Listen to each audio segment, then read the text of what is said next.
Tukoy na po talaga yung mangkukulam, no? Ito palang mangkukulam na to ay hindi talaga pala ito talaga kilala ni Chris. Gandang umaga, Peter. Ayan, palagi kong dinadalhan si Peter ng alay kasi po ito po talaga yung gusto ng aking mga kaibigan. So, ayan, sabi ni Peter, maraming salamat. Hindi daw ako nagsawang magbigay sa kanya ng alay. Wala po anuman kaibigan para sa'yo. Alam ko po, nung bata pa ako, talagang nilalapitan nyo na talaga ako, no? Kayong mga 20, lahat. Nung bata pa kasi ako, mga idol, no? May nakikita na po talaga ako na hindi nakikita ng mga ordinaryong tao. Yun po yung unang-una ng pansin po talaga yan ng aking magulang, no? Dahil kami po, nung bata pa ako, ay nakatira po kami sa gubat. No? At, ayan, alam po nila, no? Lalo-lalo na yung papa ko, nalapitin talaga ako ng mga ganito, no? Mga elemento. So, ako natutuwa dahil hindi naman ako natakot nung bata pa. Hanggang ngayon, talagang natutuwa din ako dahil nagpapakilala na talaga sila sa akin at naging kaibigan ko pa. Maraming salamat mga kaibigan ko dahil nandito kayo at meron pa akong nakilala, isang babaeng duwende. Nagtataka po ako kasi talagang kung ano po yung hilig ko, mahilig din siya doon. At kamukha ko po siya. Kaibigang Peter, nakakatuwa po. Ang pangalan niya po ay si Rika, kaibigan.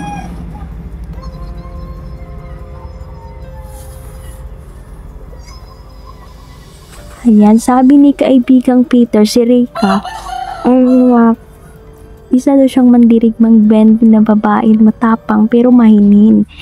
Ay, kilala mo na pala siya, kaibigang Peter.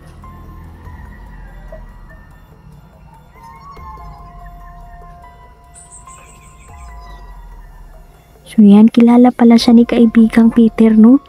So yan, sabi ni Peter, maganda daw ang bending ito. Kakaiba daw ang kanyang itsura. Kaya nagtaka kasi ako, kaibigan, nung nasa gubat ako kasi sinusundan niya po ako. Pero hindi na ako nagpanik kasi ramdam ko na hindi naman siya masama. Putian din kasi siya. Kaya nga hinayaan ko na lang hanggang nagpakilala siya at bigyan siya sa akin ng pagkain, kaibigan. Talagang tuwang-tuwa ako, napakabait niya. Nagpakita talaga siya sa akin.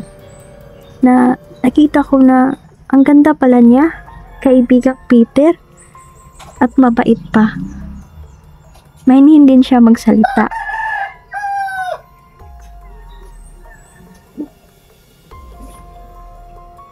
Ay. So, ayan, no. O, kaibigan, siguro mamaya dadalawin ko siya, kaibigan, doon sa kanyang kung saan kami nagkita kasi nandun lang daw yung bahay niya. Ayan, no. Natutuwa ako dahil may kaibigan na akong babaeng duwende. Kasi kasagaran akong mga kaibigan ay walang babae, siya.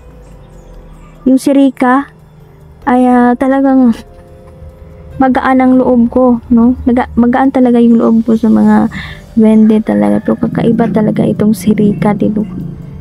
At nakakatuwa din dahil napakatapang niya.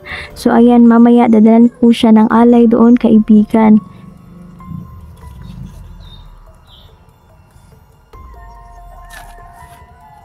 Opo. So, ayan, no? Meron kong katanungan, kaibigan, no? Kasi sabi kasi may sinabi kasi itong si kaibigang Gary tungkol ito kay ano. So ayan, meron tayong katanungan tungkol po ito kay Chris para palinawan po ang lahat, no? Para malinaw po talaga. So kaibigang Peter, ano po yung masasabi niyo, kaibigan, tungkol kay Chris Aquino?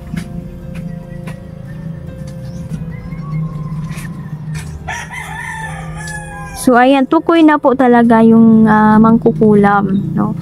Ito palang mangkukulam na to ay hindi talaga pala ito talaga kilala ni Chris, no? Bali, nagkita lang pala ito sila, no? Sabi ni Peter.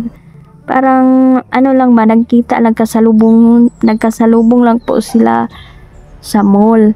Tapos itong si Chris parang nabangga niya ba, no? Tapos tinarayan daw siya ni Miss Chris Aquino pero nagsorry naman daw agad. Pero itong mangkukunang kulam sa kanya ay galit na talaga, no? Kaya ito pala yung dahilan kaya kinulam si Miss Chris Aquino, no? So di pala basta-basta yung mga tao ngayon. Kaya tayo, mag-ingat tayo dahil ang dami na talagang mangbabarang talaga ngayon sa panahon ngayon.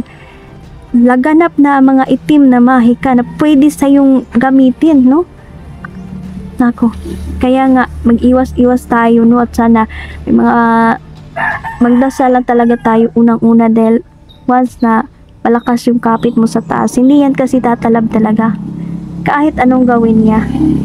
So, yan kasi pinapahina yung itong kulam, pinapahina talaga yung pag mahina yung pagtitiwala mo.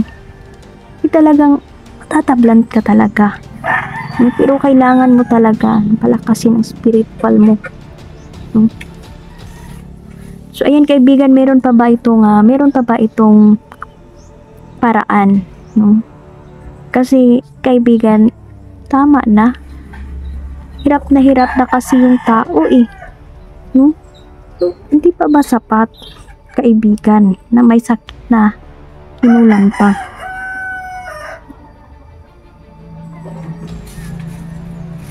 Hindi talaga siya marunong opo.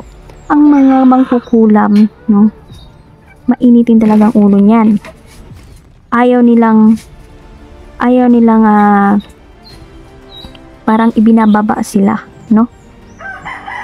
Talagang lalabas talaga ang kanilang kademonyuhan. Walang awa ang mga to. Hindi ka nila titigilan hanggat hindi ka malalagutan ng hininga. Kaibigan, ako po humihingi sa inyo, no? Bigyan niyo po ng leksyon. Akonsensyahin mo po, kaibigan. Akonsensyahin mo. Yung babaeng mangkukulam na yan. Tama na yung kasamaan. Kaibigan, kailangang banggain na natin sila. Kasi ang dami na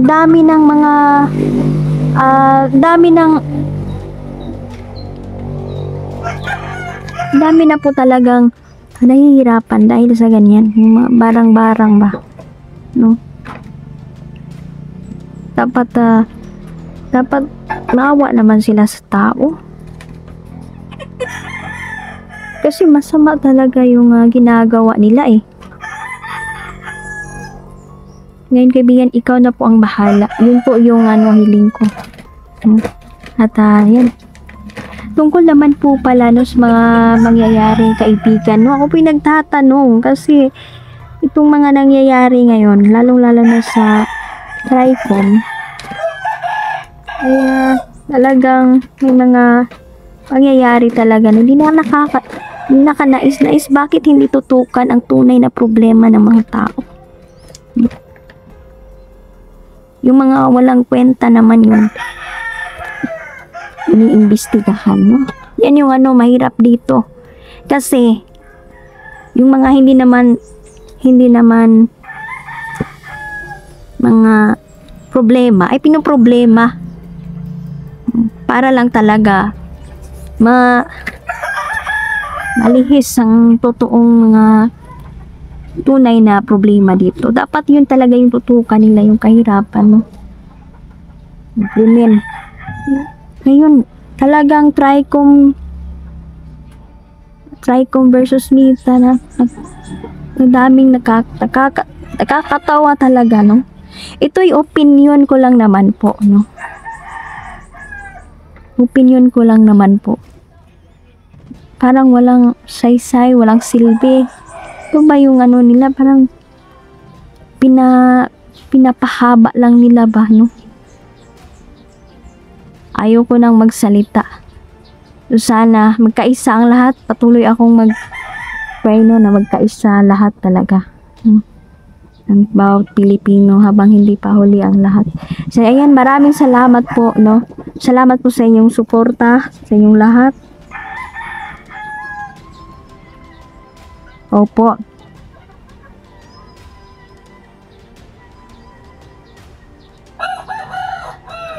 So ayan, sabi ni Peter, mag-ingat daw tayo.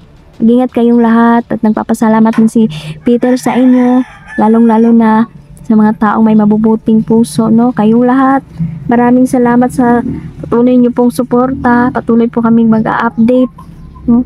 Abangan niyo po ang aking pagpunta sa bundok, no? Marami tayong matutuklasan doon. Kailangan po mananatili talaga yung tagulilong natin, no? Lalong-lalo na pagpasok natin sa gubat dahil napakadelikado po, no? Ang lugar na yun. Marami po talagang mga rebelde sa pinupuntahan po namin. Kaya nga, itong mga kaibigan ko, pinapalakas yung mga tagulilong namin. Dahil kung once hindi ka nakatagulilong, talagang luoy good ka. Ay sniper good ka sa mga rebelde. Kaya salamat kaibigan ha. Ako pinagpapasalamat dahil tinutulungan niyo po kami. Salamat. Salamat. Unang-unang Diyos Ama, no? Salamatan natin. Mag-ingat tayo, no? Marami pa tayong mahaharap, no? Ng mga pagsubok sa buhay. Hindi lang po tayo susuko.